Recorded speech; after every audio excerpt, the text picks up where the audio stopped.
Here Mr. Tushman looked up at the audience. "Kinder than is necessary," he repeated. "What a marvelous line, isn't it? Kinder than is necessary. Because it's not enough to be kind. One should be kinder than needed.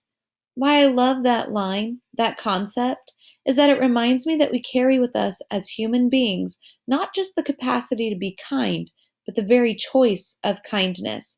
What does that mean? How is that measured? You can't use a yardstick. It's like I was saying just before. It's not like measuring how much you've grown in a year. It's not exactly quantifiable, is it? How do we know we've been kind? What is being kind anyway? He put on his reading glasses again and started flipping through another small book. "There's another passage in a different book I'd like to share with you," he said, "if you'll bear with me while I find it. Ah, here we go. In Under the Eye of the Clock by Christopher Nolan, the main character is a young man who is facing some extraordinary challenges. There's this one part where someone helps him, a kid in his class. On the surface, it's a small gesture, but to this young man, whose name is Joseph, well, if you'll permit me." He cleared his throat and read from the book. It was at moments such as these that Joseph recognized the face of God in human form. It glimmered in their kindness to him. It glowed in their keenness. It hinted in their caring. Indeed, it caressed in their gaze. He paused and took off his reading glasses again. "It glimmered in their kindness to him," he repeated, smiling. "Such a simple thing, kindness.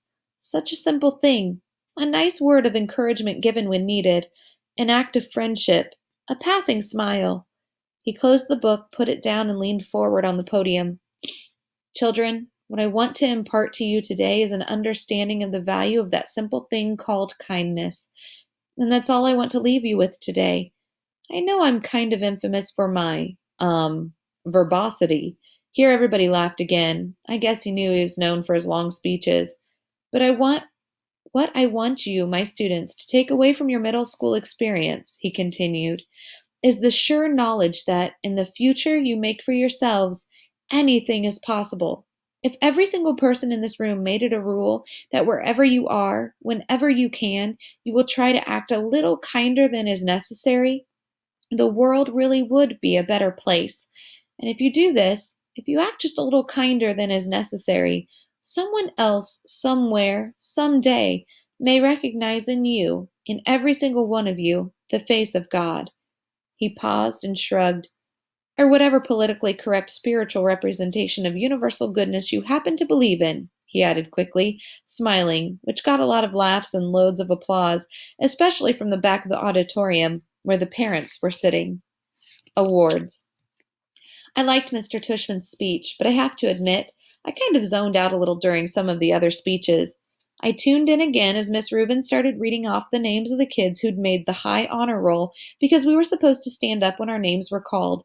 So I waited and listened for my name as she went down the list alphabetically. Reed Kingsley, Maya Markowitz, August Pullman. I stood up.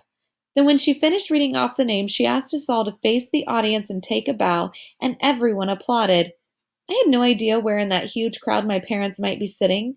All I could see were the flashes of light from people taking photos and parents waving at their kids. I pictured Mom waving at me from somewhere, even though I couldn't see her. Then Mr. Tushman came back to the podium to present the medals for academic excellence. And Jack was right. Zemina Chin won the gold medal for overall academic excellence in the 5th grade. Charlotte won the silver. Charlotte also won a gold medal for music. Amos won the medal for overall excellence in sports, which I was really happy about because ever since the nature retreat, I considered Amos to be like one of my best friends in school. But I was really, really thrilled when Mr. Tushman called out Summer's name for the gold medal in creative writing. I saw Summer put her hand over her mouth when her name was called, and when she walked up onto the stage, I yelled, "Woohoo, Summer!" as loudly as I could, though I don't think she heard me.